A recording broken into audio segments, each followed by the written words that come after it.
Bonjour, sur cette chaîne, psychogénéalogie et estime de soi, toutes les causes de vos auto-sabotages. Les loyautés familiales qui peuvent vous enchaîner dans des redites désagréables toute une vie durant, mais aussi les croyances limitantes. Celles-ci peuvent avoir une origine quasi ancestrale avec les traumas du clan. Et là, je vous invite à vous pencher sur mes vidéos sur le transgénérationnel.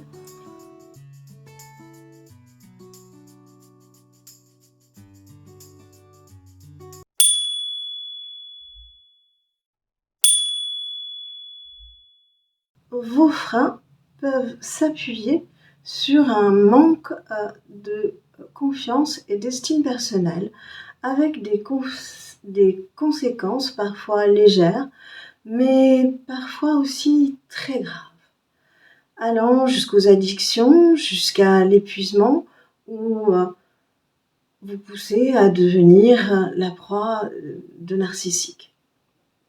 Je vous donne là quelques pistes pour reconnaître le profil de personnes doutant d'elles-mêmes jusqu'à se nuire. Vous pourriez donc avoir de la difficulté à donner votre opinion, oser dire non ou poser des limites. De ce fait, avoir peur des conflits, avoir la fâcheuse tendance à vous dénigrer quand vous décevez, quand vous vous décevez, ou que vous avez le sentiment de rater quelque chose, ou bien vous mettre la pression pour tout. Et ça, c'est du perfectionnisme morbide, toxique. Vous sombrez souvent dans des ruminations ou des inquiétudes face à l'avenir. Il vous est pénible d'accepter des compliments et encore plus de vivre les critiques sans douleur. Vos défauts, qu'ils soient physiques ou moraux, vous semblent absolument insupportables. Cette liste n'est bien sûr pas exhaustive, mais je la terminerai en disant que supporter le rejet, l'abandon ou la solitude, c'est quelque chose pour vous d'excessivement pénible. Par ailleurs, gérer vos échecs et agir seul sont problématiques. Si vous vous sentez concerné, que vous aimez dessiner ou être un tant soit peu créatif, je suis l'autrice d'une méthode, le 3C, mêlant exercice à vivre, à peindre et à écrire, un livre en fait, le carnet de confiance et de créativité, qui vous permettra de gagner en estime et en talent, tout en vous permettant de mieux vous connaître. En somme, l'art pour s'aimer. Le lien dans la description avec la possibilité d'acheter mon e-book, mon livre sous forme d'e-book, sous forme numérique pour seulement 12 € et évidemment donc des vidéos pour vous soutenir et éventuellement des suivis plus privés, plus spécifiques sous forme de stage ou sous forme de relations en distanciel et privé. Mais dans cette série, nous nous penchons sur une cause fréquente de ce sentiment de manque de valeur que vous pouvez ressentir, à savoir, vous n'étiez pas désiré. Précédemment, nous avons vu le cas d'une grossesse non souhaitée. Dans ce second volet, nous allons nous pencher sur les ressentis du fœtus, puis ceux du bébé. Là encore, nous ne sommes pas là pour blâmer nos parents. Il existe d'infinies raisons pour lesquelles ceux-ci ont pu redouter une grossesse puis la venue d'un enfant. C'est fonction du contexte affectif, historique, économique. Imaginons une jeune mère anxieuse parce que vivant dans le monde en guerre, à ce sujet je pense par exemple à la célèbre pionnière en pédopsychiatrie, Françoise Dolto. Elle témoigne que pendant sa première grossesse, son bébé la réveillait en lui donnant des petits coups de pied lorsque les avions effectuaient des raids aériens. Alors, évidemment, si vous connaissez cette femme et son travail, vous savez, vous vous doutez qu'elle se mit à parler à son ventre, ce qui, à l'époque, la faisait passer pour une douce illuminée. Elle n'en a pas moins révolutionné le rapport à l'enfant. Mais c'est peut-être un autre contexte, une autre violence, comme la peur des coups d'un compagnon mal choisi, ou plus souvent, l'incertitude financière. Parce que ce troisième enfant qui va obliger une mère à cesser de travailler ou une famille à déménager, qui va peut-être obliger à des dépenses qu'il n'est pas possible à assumer, ce troisième enfant n'est pas le bienvenu. Une mère peut également se détourner de son petit à naître parce qu'elle est accaparée par d'autres douleurs, un deuil ou la maladie d'un proche, ou simplement une extrême fatigue.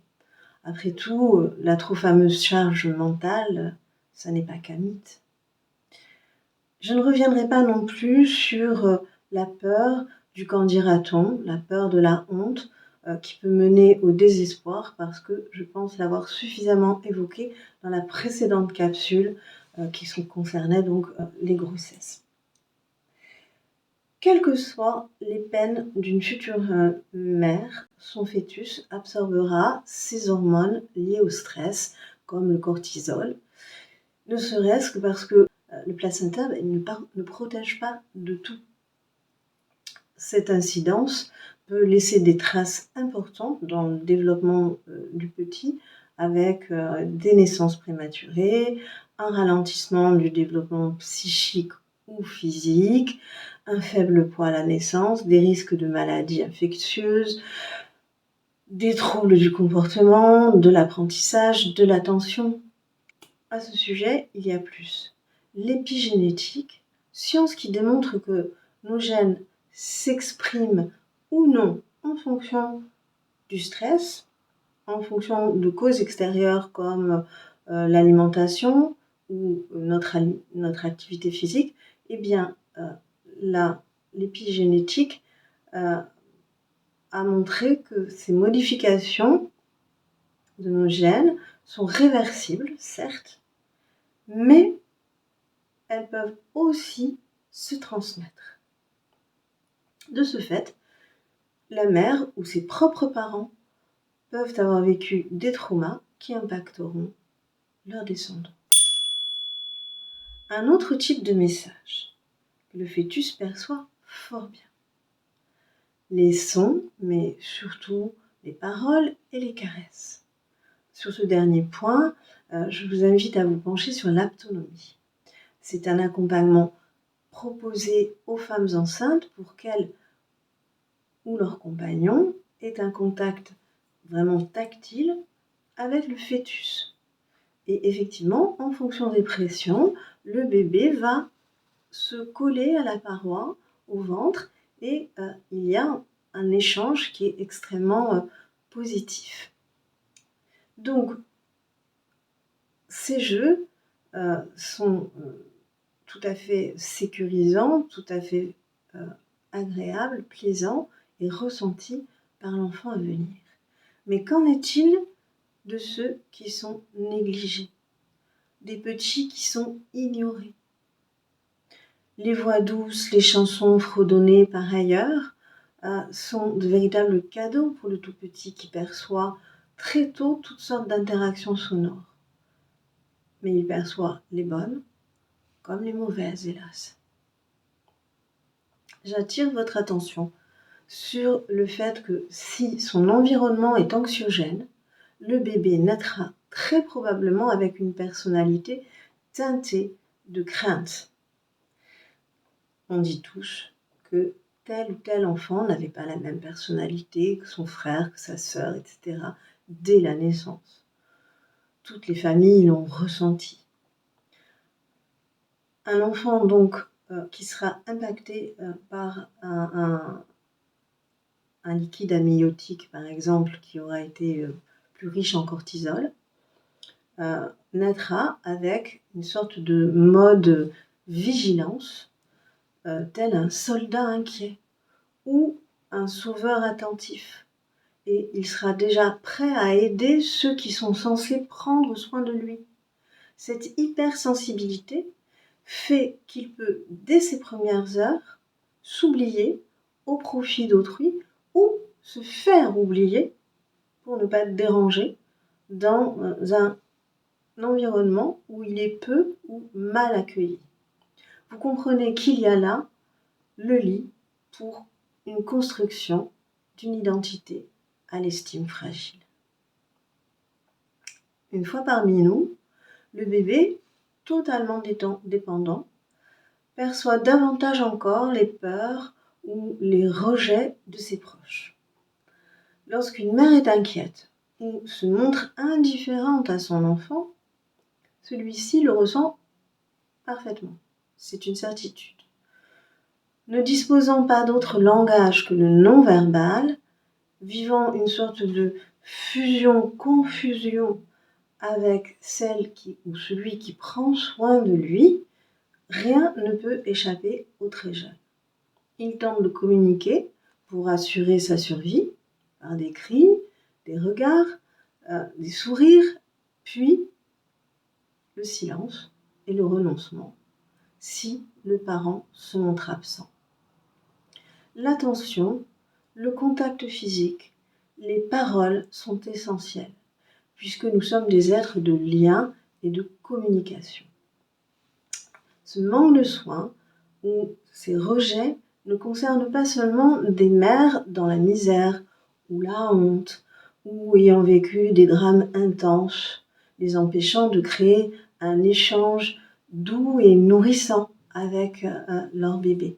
Aujourd'hui, où la maternité dans nos pays est surinvestie, où l'image de la mère parfaite, capable d'assumer sa maternité, son travail, une vie épanouissante pour elle-même, eh bien, cette image de la mère parfaite en devient très souvent écrasante. D'autant plus que les jeunes femmes sont souvent isolées, en dehors de leur tribu familiale. Je me permets donc de rappeler qu'environ une femme sur 3, chez nous, développerait une dépression postpartum. Ce très profond mal-être entraîne de lourdes conséquences, trop souvent ignorées.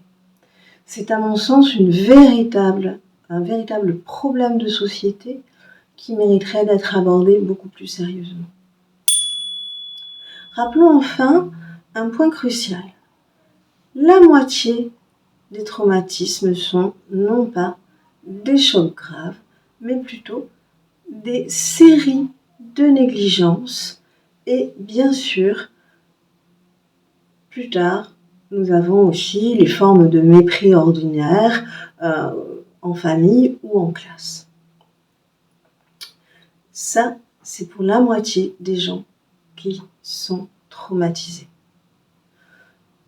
L'autre moitié des victimes, pour elles, il s'agit de mots, de gestes, d'agressions et d'accidents réellement violents. Mais ce sont tous ces traumas qui s'engramment et qui déterminent une personnalité douloureuse avec des stratégies d'évitement ou d'attachement insécure. Le profil évoqué en début de vidéo nous permet souvent de nous suradapter à notre environnement.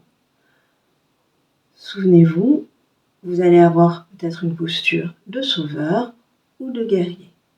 C'est une solution mise en place très très tôt qu'il convient de remettre en question au plus vite, et notamment à l'âge adulte, car celle-ci est inadaptée si vous visez un certain bonheur. Je pense par ailleurs, comme tant d'autres spécialistes, que l'embryon ressent dès l'annonce de la grossesse, on part souvent de ce point-là, la réaction de sa mère et sans doute celle de l'entourage.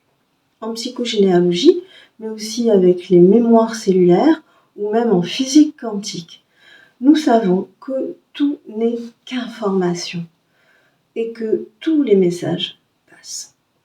Les inquiétudes du petit durant les fameux 1000 premiers jours, qui commencent donc avant la grossesse, vont être déterminantes pour ses perceptions à venir. Sur un pareil terreau, comment l'enfant, puis l'adulte, envisagera le monde, les autres et lui-même. Ajoutant qu'il se sent toujours responsable et donc coupable de son manque d'amour. C'est toute une personnalité qui se dessine, mais l'enfant s'orientera toujours suivant deux possibles. Je me soumets ou je me rebelle. Rien n'est déterminé. C'est ce que nous verrons dans les vidéos suivantes et vous pourrez observer à quel point un même message peut déboucher sur des orientations totalement différentes. Chaque lundi, une nouvelle vidéo. Alors, on s'abonne et on me met des petits commentaires sympathiques. Et bien sûr, on n'oublie pas les pouces. Vous avez un cadeau dans la description pour commencer à vous interroger. Et puis, si vous souhaitez suivre un accompagnement à mes côtés en distanciel.